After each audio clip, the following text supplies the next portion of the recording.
Hi, baby girl. Is Bowsie happy? Is Bowsie happy? Is Bowsie a happy girl? Bowsie happy? Well, she's very alert. As you can see, she's very alert today. Is Bowsie happy, though? Are you happy? Is Bowsie a happy girl? Bowsie happy? Show me. Yes, you are happy. There you go. There's a happy girl. Yeah. Well, today on Bowsie's Vlogs is not really going to be just about bearded dragon care, but more so for the fact that a lot of people, when they get greens, they don't know how to keep them very well. Greens don't really stay fresh for too long in the refrigerator before you have to toss them out. And usually they don't survive throughout the long duration of keeping them to feed to your bearded dragon before you have to throw them away.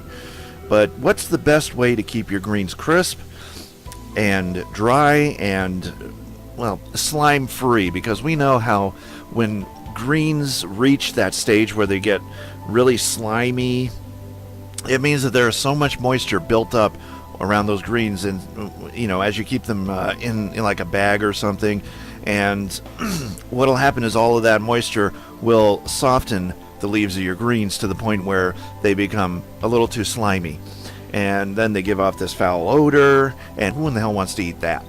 So in this episode, I'm going to basically give you a few tips on how to keep your greens fresher, longer, and hopefully throughout the whole duration of keeping them, so you don't have to give them all at once to your bearded dragon, and they can feel safer knowing that they're not getting a whole bunch of greens they deep in their mind know that they have to eat. Because the more food that you give them, the less prone they are to eating, because they see all that food and they're like, oh god, I gotta eat all that? How am I going to eat all of that? I'm just a little dragon. But if you give them enough food to keep them throughout the day, you know how your bearded dragon eats, you know your dragon's eating habits, and you can pretty much give them the amount of food that'll last them throughout the entire day. My bearded dragon will sometimes, a lot of the time she'll eat all at once, and then she won't eat again for the rest of the day. She'll have her fill. A lot of other times she'll eat a little bit, then she'll take her nap, and then she'll come back, and then she'll eat some more, and then she'll go and take another nap. It just depends on how hungry she is and what she's feeling at the time, because like all bearded dragons are different, so are people, and not all people are good eaters, not all bearded dragons are good eaters either. But in this episode of Bowsie's Vlogs, I'm going to give you a few tips on how to keep your greens fresher longer. Now, when you go to the store and you buy your greens, it's always best to buy them fresh. Never buy them in the bags, because they pre-cut their greens. And basically what they use is they use like machinery to cut them up, of course, because they're in a factory, and then they bag them and then they ship them off for easy, more convenient selling, I guess. You don't want to get those, mainly because they're not really as fresh as the greens that you pick up fresh in the store. They don't last as long either, so even though they're in their own bag, they won't last as long. Best to get them as fresh as possible.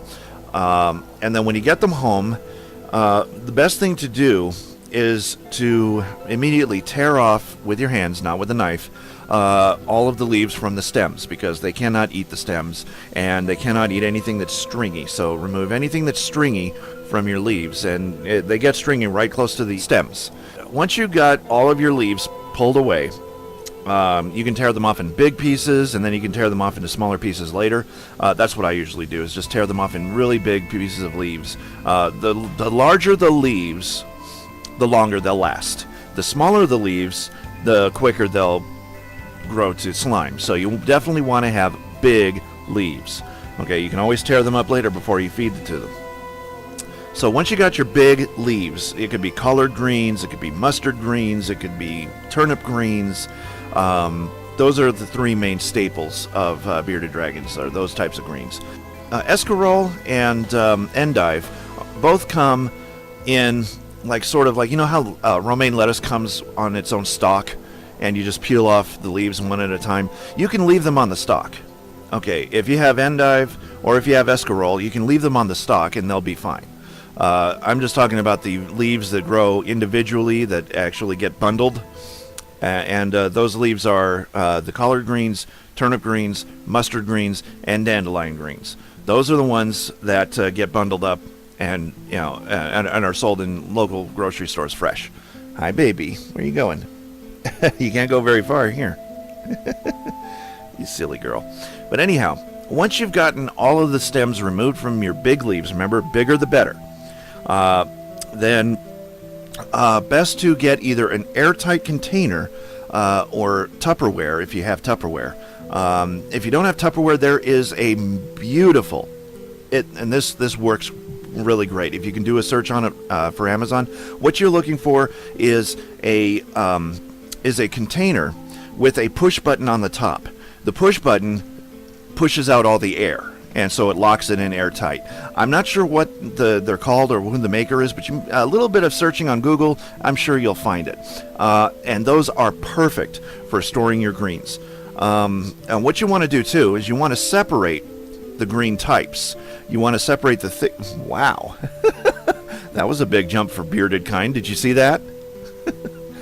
Wow. Anyway, what you want to do is you want to separate the thin leaves from the thicker leaves, the small leaves from the big leaves. So basically, you don't want to put mustard greens with your collard greens. You don't want to put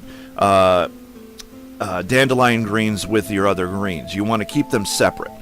Mainly because they're thinner, they're smaller, they will turn to slime faster. It's best to just keep them separate. And then with the thicker greens, like your collard greens and your turnip greens, you can keep those together. And because they're about the same, they're thick. They're both thick. And they will both keep together very nicely. So remember, separate all your thinner, smaller greens from your bigger, thicker greens. It's just like separating your laundry, isn't it? But once you got all that separated, then you want to airtight them. But before you put them in the refrigerator in airtight containers, you want to put on the top and the bottom a folded up paper towel to catch any of the moisture. And by doing so, by removing the moisture, you keep your greens leafy, crisp, and very fresh. The reason why you don't want to put wet greens in the refrigerator is because they're quicker to turn to slime. Once moisture has gotten on those leaves, it's only a matter of time before they start weakening, before they start deteriorating and turning into slime, and you really don't want that. So you want to keep them relatively dry, and by doing so, you'll keep your greens crisp. They'll eat the heck out of them. They'll love the flavor. They'll love the texture. Everything about the greens will stay fresh. And that is pretty much the best method. And I wish I can demonstrate for you the different types of ways to store your greens, but unfortunately I don't have any greens right now. I got to go to the store and get some more. So all Bowsie had today was her omnivore mix and a couple of superworms that I dusted with some calcium. And she went right for the superworm. She loves those things. But in keeping your greens, though, it's very easy to do. All you have to remember in the simple rule of thumb is whatever is thinnest will deteriorate the quickest. So you definitely want to keep those separate. So if you have turnip greens and collard greens, you can keep those together. But if you have like dandelion greens on top of that, don't mix it in with the turnip greens or the collard greens. You definitely want to separate those. Same thing goes with mustard greens too. If you have mustard and dandelion, they can be both mixed together because they're about the same consistency, they're about the same thickness, and they're about the same size. So no worries on that one. If you have dandelion greens, keep them with mustard greens, and you can give them a nice mixed salad that way. But keep them separate from your turnip greens and your collard greens. You want to keep the both leaf types separate. And if you do that, and you keep them in an airtight container and keep them in your refrigerator, this is supposed to be Bowsie's Vlogs, and how can you be a Bowsie's Vlogs if you're behind me and cannot be seen by the camera? Silly girl. I guess I could do the rest of Bowsie's Vlogs like this because she seems taken by sitting on the back of her chair, which is her favorite spot. This is her spot right here. So when she's not cuddling up with me, this is where she likes to sit. And she will stare at all of the pictures you see on the wall behind me. I guess she's fascinated by Wicked and Death Note. The Epiphone logo. You see that back there? But anyhow, in conclusion, this is a very short episode. If you have a bunch of greens and you have a way to keep them, but you don't have a airtight container, you can use a plastic bag in the place of it, but what you want to do with that then is you want to break it down into smaller portions. So if you have bags, storage bags, you first, here's what I usually do. Take a paper towel and roll up your bundles or your leaves if you pull them away from the stems, and then you discard the stems. But take your leaves, you roll them up in a paper towel, and then you place them into a storage bag. What you want to do with that, since it's not as airtight as these containers are, you want to sort of ration them out, so to speak. You want to, don't keep them all in the same bag. You definitely don't want to overstuff the bag. What you want to do is you want to sort of ration out the supply amongst maybe 3 or 4 bags. By doing so, basically what you're going to do is you're going to keep the rest of your leaves preserved.